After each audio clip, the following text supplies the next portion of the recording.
அன்பான தேவனுடைய பிள்ளைகளே, மறுபடியும் இந்த நாளிலும் இந்த டிவியின் மூலமாக உங்களை சந்திக்க வாய்ப்பு கொடுத்த ஆண்டவருக்கு நன்றி சொல்கிறேன். இப்பொழுதும் இன்றைக்கு நம்முடைய தியானத்துக்கு தருகிற கர்த்தருடைய வார்த்தைகளை தியானிக்கும்னால் ஜெபம் பண்ணும்.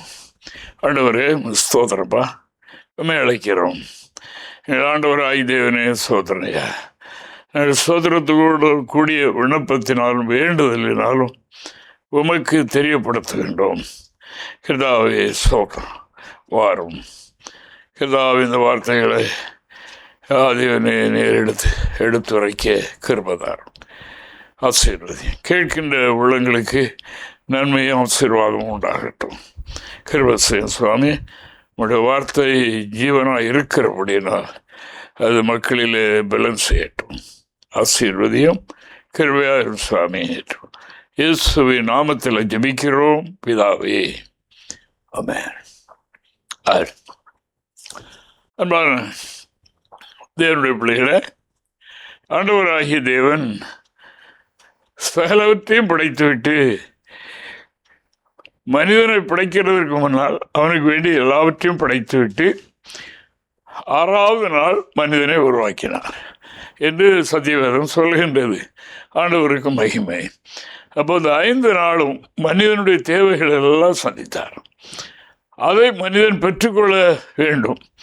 மனிதனை உருவாக்கிவிட்டு அவனை செழிப்பான ஒரு தோட்டத்திலையும் வைத்து அவனுக்கு கட்டளைகளையும் பிரமாணங்களையும் கொடுத்தார். இவைகளை கை கொண்டு இவைகளை அனுபவித்துக்கொள், இவைகளால் உனக்காக என்று அவர் செய்தார். அப்படிப்பட்ட மனிதன் அந்த ஆதியில் ஒரே மனிதன் தான், ஒரே குடும்பம்தான். அவர்கள் அங்கே உண்டான காரியம் என்ன என்றால், தேவ வார்த்தையை விட, அதாவது சாத்தானுடைய வார்த்தை அவர்களுக்கு அருமையாயிற்று. அவைகளுக்கு செவி கொடுத்தார்கள். செவி கொடுத்தபடியினால அது அவர்களுக்கு தீமையாக மாறிற்று. இன்றும் அதுதான் நடக்கிறது. அப்படினால் ஆண்டவராய் இயேசு தம்முடைய குமாரனை அனுப்பி மீண்டும் அந்த ஆசீர்வாதத்தை மனிதனுக்கு தரும்படியாக அவர் பாடுகளை சகித்து ரத்தம் சிந்தி ஜீவனை கொடுத்து சம்பாதித்து வைத்திருக்கிறார். அப்படினால் அவரை அறிந்த, அவரை ஏற்றுக்கொண்ட தம்முடைய பிள்ளைகளுக்கு வேண்டிய ஆசீர்வாதங்களை வைத்திருக்கிறார். ஆனால் அதில் என்ன என்றால், அவர் சொல்லுகிற வார்த்தைக்கு செவி கொடுத்து அந்த பிரகாரம் செய்யும்போது அவைகள் அத்தனையும் அவன் மேல் வந்து அவனுக்கு பலிக்கும் என்று இறைவாக்கு சொல்கின்றது. இன்றைக்கும் கர்த்தருடைய ஆசீர்வாதத்தை எதிர்பார்க்கிற அருமை பிள்ளைகளே, ஆண்டவருடைய வார்த்தை என்ன சொல்லுகிறது என்றால், அதாவது தேவனாகிய கர்த்தருடைய விருப்பம் மருமக்களை ஆசீர்வதிப்பதே, அவர்களை மேன்மைப்படுத்துவதே, மேன்மையான இடத்திற்கு கொண்டு செல்லவே அவருடைய விருப்பமாக இருக்கிறது என்று நாம் காணுகின்றோம். அதனால் தேவனை அறிந்த நமக்கு, தேவனுடைய பிள்ளைகளுக்கு, தேவ பயமுடைய உங்களுக்கு ஆண்டவர் தருகிற வார்த்தையை கேளுங்கள். உபாகம புஸ்தகம் 28ஆம் அதிகாரம் 1-2 வசனங்களை வாசிக்கும் போது இங்கே நாம் இப்படி பார்க்கிறோம். வாசிக்கலாம்.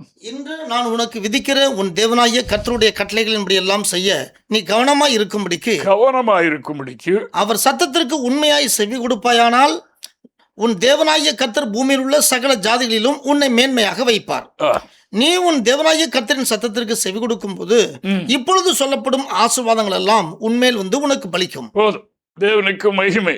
இந்த அதிகாரத்தில் 14வது வாக்கியம் வரைக்கும் என்னென்ன நன்மைகள், ஆசீர்வாதங்கள் ஒரு மனிதனுக்கு வேண்டுமோ அத்தனை எழுதியிருக்கிறது. தேவனுக்கு மகிமை. அப்படினாலே மனிதன் செய்ய வேண்டியது என்னென்றால், அவருடைய வார்த்தைக்கு மிகவும் கவனமாக செவி கொடுக்கணும், அந்த வார்த்தையை கை கொள்ளணும். அவ்வளோதான். அதை அவன் செய்துவிட்டால் அவனுக்கு அனைத்து ஆசீர்வாதங்களும் வாக்குறுதப்பட்டு விட்டது. மனிதனை உருவாக்குவனுமே அவனுடைய தேவைகள் எல்லாம் சம்பூர்ணமாய் சந்தித்து வைத்திருக்கிறார், உருவாக்கி வைத்திருக்கிறார். அதை அனுபவிப்பதுதான் மனிதனுக்கு உள்ள கடமை. ஆனால் அவன் செய்ய வேண்டிய காரியம் என்னென்றால், அவ்வப்போது ஆண்டவர் தந்திருக்கிற பிரமாணங்களை கவனமாய் கேட்கணும், படிக்கணும், அவைகளை கை கொள்ளணும் என்று இறைவாக்கு சொல்கின்றது. அவனுடைய வாழ்க்கை வாழ்க்கை எப்படி இருக்குமா? ஆவிக்குரிய ஜீவியமாக இருந்தாலும் சரி, சரீர பிரகாரமாக இருந்தாலும் சரி, இந்த உலகத்திலிருந்து அவனுக்கு குறமாய் எழும்புகிற எந்த பெரிய சோதனையாக இருந்தாலும் அவனுடைய வாழ்க்கை விழுந்து போகாது. அவனை பின்னடைந்து போக மாட்டான். கடவுளை விட்டு பிரிக்க முடியாது என்று நாம் காணுகின்றோம். இங்கே ஒரு உதாரணம் சொல்கிறார் பாருங்க.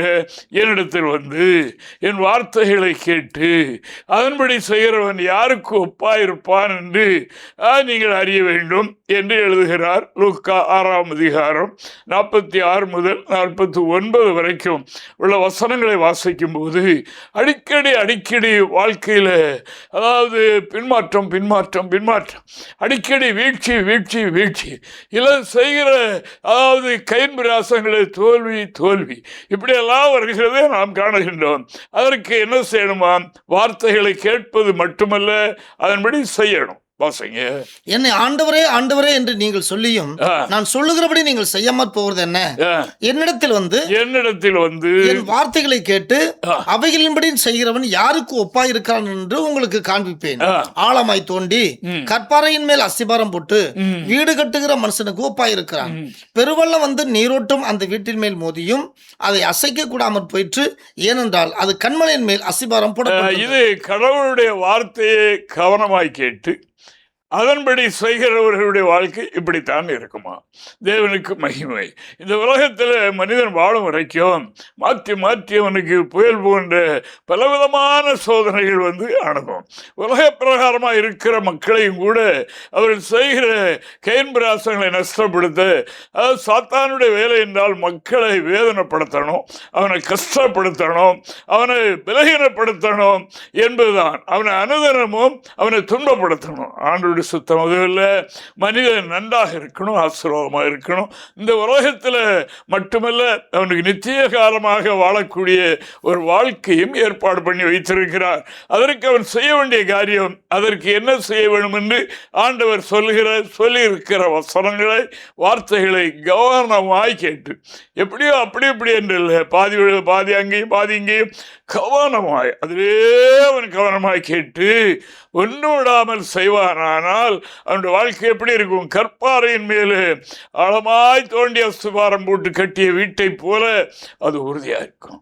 அதன் மேலே எவ்வளவு மழை சொரிந்தாலும், எவ்வளவு காற்றடித்தாலும், எவ்வளவு புயல் மோதினாலும் அது அசையாது, நிலைத்திருக்கும். அந்த குடும்பம் நிலைத்திருக்கும். கொஞ்ச நாள் வாழ்ந்தது அழிந்து போயிட்டு என்று உலகத்தில் சொல்லுகிறாங்க இல்லையா? ஐயோ, எப்படி ஜெயன்னு வாழ்ந்தாங்க, காணாமல் போயிட்டு என்னெல்லாம் சொல்லுகிறார்கள் அல்லவா? இதுதான் காரணம். தேவனுடைய பிள்ளைகளுடைய வாழ்க்கையில் எப்படி பிரகாசித்தாங்க பாருங்க. இப்போ ஒன்றுமில்லை, மங்கி கிடக்காங்க சொல்றாங்கல்ல. இதுதான் காரணம். இதை கண்டுபிடித்து நாம் எங்கே எந்த வழி, அதுதான் வேதம் சொல்லுகிறது. வழியிலே நின்று பூர்வ பாதை எது என்று கேட்டு, நல்ல வழி எங்கே என்று கேட்டு விசாரித்து அதில் நடவுங்க. அப்போ உங்கள் ஆத்மாக்களுக்கு தினமும் இளைப்பாறுதல் கிடைக்கும். உலகத்தில் எவ்வளோ பாடுகள், நெருக்கங்கள், துன்பங்கள் இருந்தாலும், அதாவது அவனுடைய வாழ்க்கையில் ஐஸ்வர்யம், ஒரு நிறைவு, அதாவது அசையாத ஒரு உறுதி, அது எதில் இருக்கிறதுனால் கர்த்தருடைய ஆசீர்வாதத்தில் தான் இருக்குது. கர்த்தருடைய ஆசீர்வாதம் இல்லாமல் வீடு நிறைய அங்கே பேங்கில் அங்கே இங்கே நிறைய சேர்த்து வைத்திருந்தாலும் அவனுக்கு அமைதி கிடையாது, சமாதானம் கிடையாது. அது தரித்திரம். அது இருக்குது, அனுபவிக்க முடியாது. அனுபவிப்பது எங்கே? உள்ளத்தில் அனுபவிக்க வேண்டும். அனுபவிக்க வேண்டும் என்றால் அவன் என்ன செய்யணும்? கர்த்தருடைய வார்த்தை சொன்னது, என்று நான் உனக்கு விதிக்கிற தேவனாகிய கர்த்தருடைய வார்த்தை கவனமாய் கேட்டு செவி கொடுத்து அப்படி செய்வாயானால், இந்த உபாகம் 28:3 கீழே 14 வரைக்கும் சொல்லியிருக்கிற அனைத்து ஆசீர்வாதங்களும் அவர்கள் மேல் பலிக்கும் என்று வேதம் சொல்லுகின்றது. அவர்களுடைய குடும்பங்கள் தலை தோங்குமே வழி அழிந்து போகாது என்று நாம் காணுகின்றோம். அப்படி இல்லாதவைகள் மணலின் மேல், அதில் அடுத்த வசனத்தை நான் படிக்கும்போது அப்படிதான் எழுதியிருக்கிறது. அவரிடத்தில் வந்தும் அவருடைய வார்த்தைகளை கேட்டும் அதன்படி செய்யாதவன் யாருக்கு ஒப்பாயிருப்பான்? மணலின் மேல் வீடு கட்டிய மனிதன், அஸ்திவாரம் இல்லாமல் வீடு கட்டிய நோக்கமில்லாத வாழ்க்கை, அது அழிந்து போகும். அது ஒரு சின்ன சோதனையிலே விழுந்து முழுவதும் அழிந்து போயிடும். அப்படித்தான் இன்று உலகத்தில் நாம் பார்க்கின்றோம்.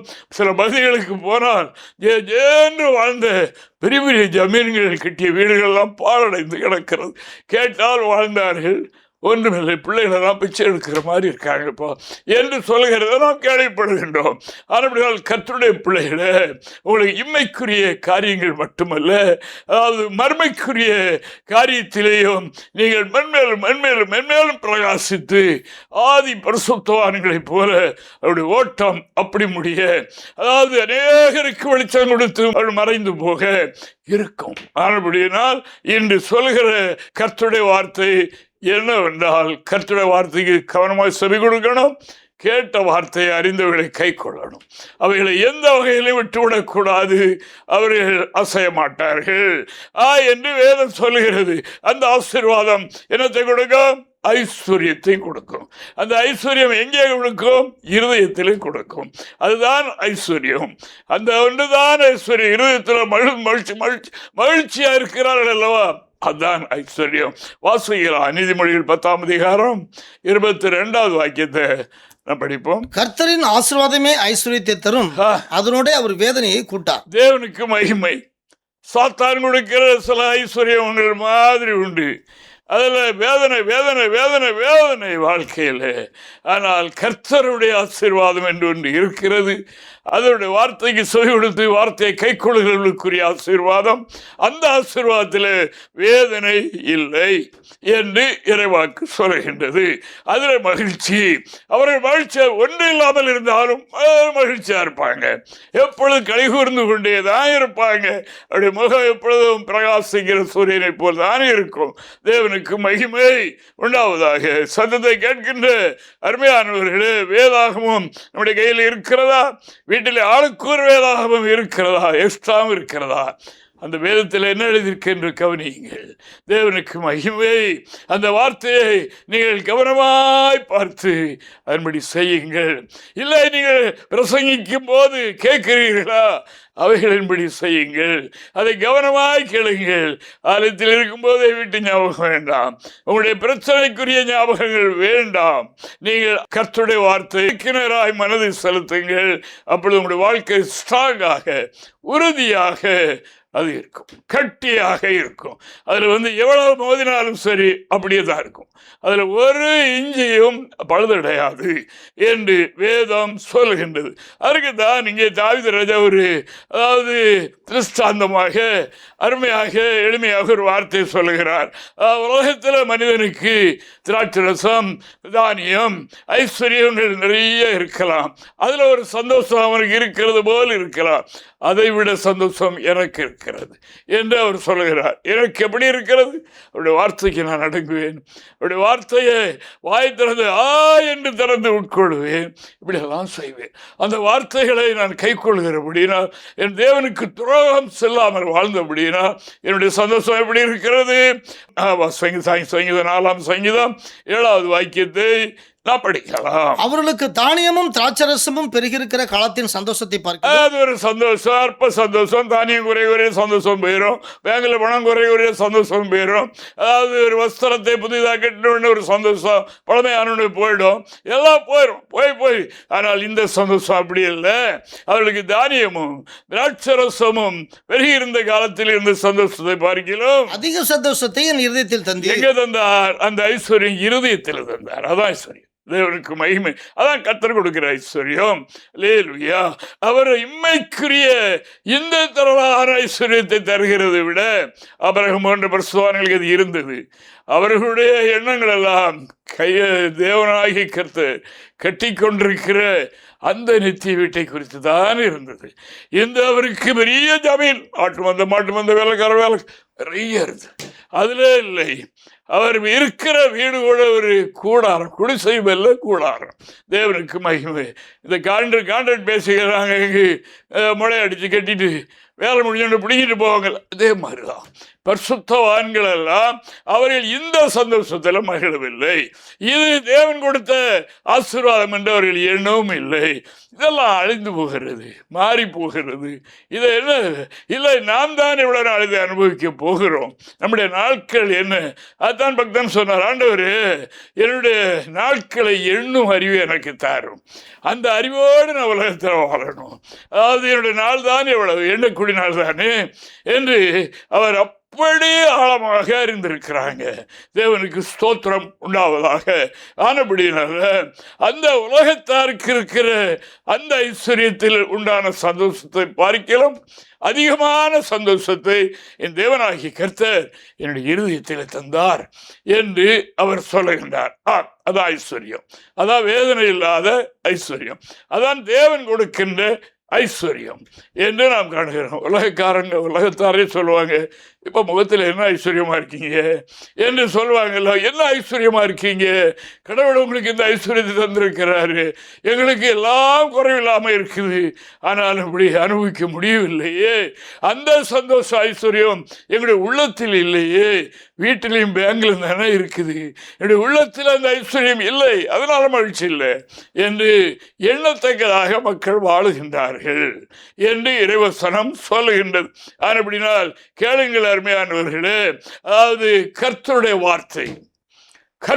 வார்த்தை அது எவ்வளவு மேலானது என்று இங்கு இயேசு சுவாமி சொல்லும்போது அவர் என்ன சொல்லுகிறார் என்றால், காணுகின்ற இவ்வளவு பெரிய வானமும் இவ்வளவு பெரிய பூமியும் கூட அழிவுக்காக வைக்கப்பட்டிருக்கிறது. அது கூட உடனே அழிந்து சாம்பலா போயிடும். ஆனால் என்னுடைய வார்த்தையோ என்றென்றைக்கும் நிலை நிற்கும்.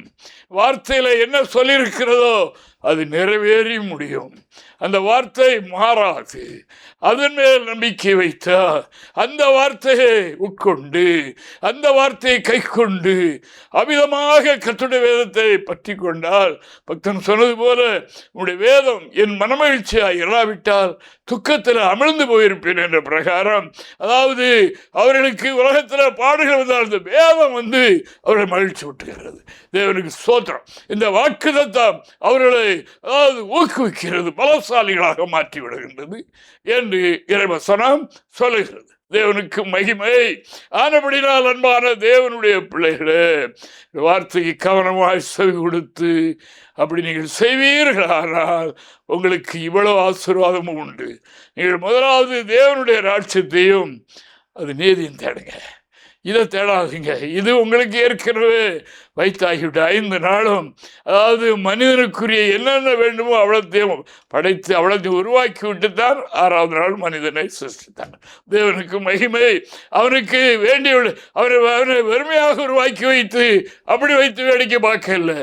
அவனுக்கு வேண்டிய ஒரு பையனுக்கு கல்யாணம் முடிக்க போகிறாங்க, அவர் வீட்டில் நல்ல காரியம் நடக்கும் என்றால் அந்த தாய் தகப்பனுக்கு ஒரு கவலை உண்டு. பிள்ளைகளுக்கு வீடு கட்டணும், அவர்களுக்கு பேங்க் பேலன்ஸ் வைக்கணும், இதெல்லாம் செய்யணும்னு யாருக்கு? பெற்றோர்களுக்கு அந்த கவலை உண்டு. இன்று நான் பார்க்குறோம் அல்லவா, அதுதான் முதல்ல செய்வாங்க. அதுக்கப்புறம் அடுத்தாப்புல அவர்களை குடும்பமாக்கி வைக்கிறாங்க என்று நான் பார்க்கின்றேன். அதை விட மேலாக என்னுடைய தகப்பன் ஆண்டவர் சர்வத்தையும் படைத்தவர். உலகத்தில் வாழ்கின்ற மக்களை பல வகுப்பாக பிரித்து வைத்திருந்தாலும் எல்லோரும் என்னுடையவர்களே என்று ஆண்டவர் சொல்கின்றார். என்னுடையவர்கள் சுகித்திருக்கணும், சமாதானமாக இருக்கணும் என்பதே என்னுடைய நோக்கம் என்று அவர் எண்ணினது சொன்னது மட்டுமல்ல, அப்படித்தான் செய்திருக்கிறார், செய்து கொண்டே இருக்கிறார். அதற்காக ஆண்டவருக்கு நன்றி, தேவனுக்கு மகிமை. இப்போ இந்த வசனத்தை வாசிக்க பார்ப்போம். தேவனுக்கு மகிமை உண்டாவதாக. அதாவது கர்த்தருடைய வார்த்தை அழியாது என்று வேதம் சொல்கின்ற மத்திய 24ஆம் அதிகாரம் 35ஆவது வசனத்தை வாசிக்கலாம். வானமும் பூமியும் ஒளிந்து போகும், காணப்படுகிற இவ்வளவு பெரிய வானம் பூமியும் ஒளிந்து போய்விடும், என் வார்த்தைகளோ ஒளிந்து போவதில்லை. என்னுடைய வார்த்தை ஒன்றும் ஒரு உறுப்பும் ஒளிந்து போகிறது இல்லை. அது அப்படியே எழுதப்பட்ட பிரகாரம் நடக்கும். சிலர் சொல்லுவாங்க, அதெல்லாம் கடவுள் அப்படி செய்ய மாட்டார், நரகம் இருக்கு அப்படின்னு சொல்லி அதெல்லாம் ஒரு பயமுறுத்தல் தான். ஆனால் அப்படி செய்ய மாட்டார், அவர் அன்புள்ளவர். இன்றைக்கு கிறிஸ்தவ மண்டலத்தில் உள்ள போதனை அதுதான். இந்த வம்புதான் நிரப்பிக் கொண்டு இருக்கின்றது. அதை வைத்து கொண்டுதான் துணிகரமான பாவங்களை செய்கின்றார்கள். செய்து கொண்டு கடவுளை ஆராதிக்கிறார்கள், ஊழியமும் செய்கின்றார்கள் என்று நாம் காணுகின்றோம். அன்பான தேவனுடைய பிள்ளைகளே, ஆண்டவருடைய வார்த்தை, அவர் வார்த்தையை தான் முக்கியப்படுத்தி இருக்கிறார். தேவனுக்கு மகிமை. இந்த வானம் பூமி அவருடைய வார்த்தையினால் தான் உண்டாச்சுது. ஒரு வார்த்தை சொன்னார், உண்டாயிற்று. எல்லாமே அவருடைய வார்த்தையில் உண்டானதுதான். இன்னொரு வார்த்தை சொல்லும்போது அத்தனை அழிந்து போய்விடும். ஆனால் நான் சொல்லியிருக்கிற வார்த்தை, அதாவது கடைசி வரைக்கும் நான் சொல்லியிருக்கிறதை நிறைவேற்றி முடிப்பேன், அதில் ஒன்றும் பழுதாகாது என்று இறைவாக்கு சொல்லுகிறதற்காக ஆண்டவருக்கு ஸ்தோத்திரம். தேவனுக்கு மகிமை உண்டாவதாக. அதுபடினால நாம் இங்கே பார்க்கின்றோம், ஆண்டவராய் இயேசு கிறிஸ்து இந்த உலகத்து வருவதற்கு அவர் ஒரு பாத்திரத்தை தெரிந்து கொண்டார். அந்த பாத்திரத்தின் வழியாக வந்தார். அந்த அம்மாவுக்கு இயேசுவின் தாய் என்று ஒரு பெயரும் உண்டாயிற்று என்று நாம் காணுகிறோம். அவர் இந்த மாம்சத்துக்குரிய தாய் தகப்பனுக்குரிய பிள்ளை அல்ல. ஆனாலும் அவர் அந்த தாயின் வயிற்றிலே உருவாகி வந்தபடியினால இயேசுவின் தாய் என்ற அந்த அம்மாவுக்கு பெயர். ஒரு பெரிய பெருமை. தேவன் அவளுக்கு பெரிய ஒரு காரியம். ஆண்டவருக்கு ஸ்தோத்திரம் உண்டாவதாக. ஆண்டவராகி தேவன் 12வது வயதிலிருந்து 30 வயது வரைக்கும் அங்கேயே அவருடைய பெற்றோர்கள் இருந்தார்கள் என்று எழுதியிருக்கிறது. இருந்தார். அந்த காலத்தில் அவர் பெரிய புதுமைகள்லாம் செய்திருப்பார், சும்மா இருந்திருக்க மாட்டார். அது அந்த அம்மாவுக்கு தெரியும். திருப்பி அவரை பற்றிய வெளிப்படுத்தல் அவர்களுக்கு தான் உண்டு. ஆனபடினால இந்த கானாவில் ஒரு கல்யாணம் நடந்து பாருங்க. அந்த கல்யாணத்துக்கு அங்கே இயேசுவும் போயிருந்தார், சீடரும் போயிருந்தார், அவருடைய தாயாரும் போயிருந்தார். தாயார்னா அது உறவினருடைய ஒரு வீடாக இருக்கலாம் என்று நாம் நினைக்கிறோம். அங்கே போயிருக்கும் போது அங்கே என்ன ஆயிற்று? கல்யாண வீட்டில் ஒரு தட்டுப்பாடாயிற்று. ரசம் இல்லை. அது ஒரு பெரிய அவமானம். வந்திருக்கிறவர்களெல்லாம் பழிச்சொல் சொல்லுவார்கள் என்ற ஒன்று ஏற்பட்ட போது அந்த அம்மா இயேசுவின் இடத்துல ஏற்கனவே ஒரு பல அல்லாவிட்டாலும் எப்படி சொல்லுவாங்க, அவர் கையில் காசு பணம் கிடையாது, அவர் தேவன். ஆனபடினால அவர்கள் என்ன கேட்டார்கள், இப்படி ரசம் தட்டுப்பாடாயிற்று, ஏதாவது உங்களை செய்யணும்னா செய்யுங்க. ஆண்டவர் சொன்னார், வேலை வரவில்லை. சரி, உனக்கு எனக்கு என்ன, தாய் வயிற்றில் பிறந்ததுனால தான் தாய், மற்றபடி அவருக்கு தாய் கிடையாது. தேவனுக்கு மகிமை, அவர் தேவன். ஆண்டவருக்கு மகிமை உண்டாவதாக. சரி, உனக்கு எனக்கு என்ன, என்னுடைய வேலை இன்னும் வரவில்லை. அந்த அம்மா என்ன சொன்னாங்க, இவர் ஒரு மார்த்தரம் சொல்லவில்லை. தெரியும் அவர் வேலை வருகிறதற்கு முன்னால் ஒன்றும் செய்ய மாட்டார் என்று அறிந்திருந்தார்கள். அங்கே வேலைக்காரர்களை கூப்பிட்டு சொன்னார், அவர் என்ன சொல்லுகிறாருங்கிறது கவனமாக கேளுங்க. அவர் என்ன சொல்லுகிறாரோ அதை செய்திருங்க. செய்துட்டு அவங்க குறைவு எல்லாம் நிறைவாய். என்னென்ன குறைவு, என்ன பிரச்சனை, என்ன சூழலை அவர் சொல்லுகிறபடி செய்யணும். சொல்லுகிறதை கவனமாக கேட்கணும். கேட்டு அதன்படி செய்வீர்கள், ஆனால் உங்களுடைய குறைவு நிறைவாகிவிடும் என்று சொன்னார்கள் என்று யோவான் 2ஆம் அதிகாரம் 5 முதல் 9 வரைக்கும் உள்ள வசனங்கள் இப்படி சொல்லுகிறது. வாசிக்கலாம். அவருடைய தாய் வேலைக்காரரை நோக்கி, அவர் உங்களுக்கு என்ன சொல்கிறாரோ அதன்படி செய்யுங்கள் என்றாள். யூதர்கள் தங்களை சுத்திகரிக்கும் முறைமையின்படியே ஒவ்வொன்று 2-3 குடம் தண்ணீர் கொள்ளத்தக்க 6 கச்சாடிகள் அங்கே வைத்திருந்தது. இயேசு வேலைக்காரரை நோக்கி, ஜாடியிலே தண்ணீரை நிரப்புங்கள் என்றார். அவர்கள் அவைகளை நிறைய நிரப்பினார்கள். அவர் அவர்களை நோக்கி, நீங்கள் இப்பொழுது கொண்டு பந்தி விசாரிப்புக்காரிடத்தில் கொண்டு போங்கள் என்றார். அவர்கள் கொண்டு போனார்கள். அந்த திராட்சரசம் எங்கிருந்து வந்ததென்று தண்ணீர் முண்ட வேலைக்காரருக்கு தெரிந்ததே அன்றி பந்தி விசாரிப்புக்காரனுக்கு தெரியாததினால் அவன் திராட்சரசமாய் மாறின தண்ணீரை ருசி பார்த்த போது மணவாளனை அழைத்து, எந்த மனுஷனும் முன்பு நல்ல திராட்சரசத்தை கொடுத்து ஜனங்கள் திருப்தி அடைந்த பின்பு ருசி குறைந்ததை கொடுப்பான், நீரோ நல்ல ரசத்தை இதுவரைக்கும் வைத்திருந்தீரே என்றார். அவர் சொல்லுகிறபடி செய்யும் போது இப்படித்தான். தேவனுக்கு மகிமை. அங்கே வந்தவர்கள் எல்லாம் மெச்சிக்கொள்ளக்கூடிய அளவுக்கு, அதாவது எல்லாரும் முதலாவது நல்ல ரசத்தை கொடுப்பாங்க. கொஞ்சம் கூட்டம் ஏறிட்டுனா, கொஞ்சம் தட்டுப்பாடாகுதுன்னு தெரிஞ்சிட்டுனா உடனே தண்ணியை கொண்டாங்க ஊற்றுவாங்க, உப்பு போடுவாங்க, கலைக்கு ஊற்றுவாங்க. ஃபஸ்ட்டில் உள்ள அந்த டேஸ்ட் இருக்காது. தேவனுக்கு மகிமை. ஆனால் இங்கே என்ன சொல்லப்படுகின்றது, எந்த மனிதனும் முன்பு நல்ல ரசத்தை கொடுத்து விட்டு பின்னாலே ருசி குறைந்ததை கொடுப்பானே, நீர் கடைசியில் இதுவரைக்கும் எங்கே வைத்திருந்தீர்? இதுதான் ஆண்டவரிடத்திலிருந்து வெளிப்படும் ரகசியம். அவர் மனோவா கேட்கும்போது சொன்னார், என்னுடைய நாமத்தை கேட்கிறாயா, நாம அதிசயம் என்று சொன்னார். தேவனுக்கு மகிமை உண்டாவதாக. நாமத்தை கேட்கின்றாயா, எனக்கு அதாவது ஒரு நாமம் உண்டு, அந்த நாமம் அதிசயம். ஒரு நாமம் அல்ல, பல நாமம் உண்டு. அவர் அதிசயங்களை செய்கிற கர்த்தர். தேவனுக்கு மகிமை உண்டாவதாக.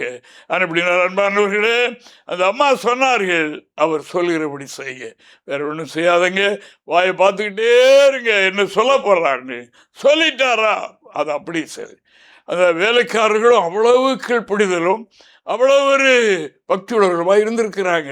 அவங்க சொல்லியிருக்கலாம், பெரிய ஞானிகள் மாதிரி சொல்லியிருக்க முடியுமா, ஐயா இப்போ கைகளும் தண்ணி தேவையில்லை, ரசம் இல்லையா, மொண்டு கொண்டு போங்க, இல்லையே தண்ணி இல்லை, ரசம் வேணும் என்று சொல்லியிருக்கலாம்.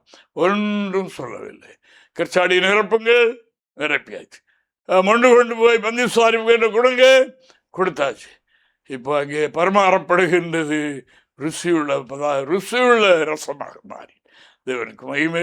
கேட்கிற அருமையானவர்களே, உங்களுடைய வாழ்க்கையில, அதாவது வாழ்க்கையில வெறுப்பா கசப்பா, உங்களுடைய வாழ்க்கையில மகிழ்ச்சி இல்லையா, எப்படி இருக்கிறீர்கள்? செய்ய வேண்டிய ஒரே காரியம், வார்த்தைக்கு கவனமாக செவி கொடுத்து அதன்படி செய்யணும். செய்யும் போது இவைகளெல்லாம் மாறி போய்விடும். தேவனுக்கு மகிமை. அப்படி சத்தியவேதம் முழுவதும் அதைத்தான் சொல்லுகின்றது. அவர் சொல்லணும், சொல்லும்போது அதை செய்யணும். ஆனால் அதை அவர் சொல்லும்போது கவனமாய் கேட்கணும்.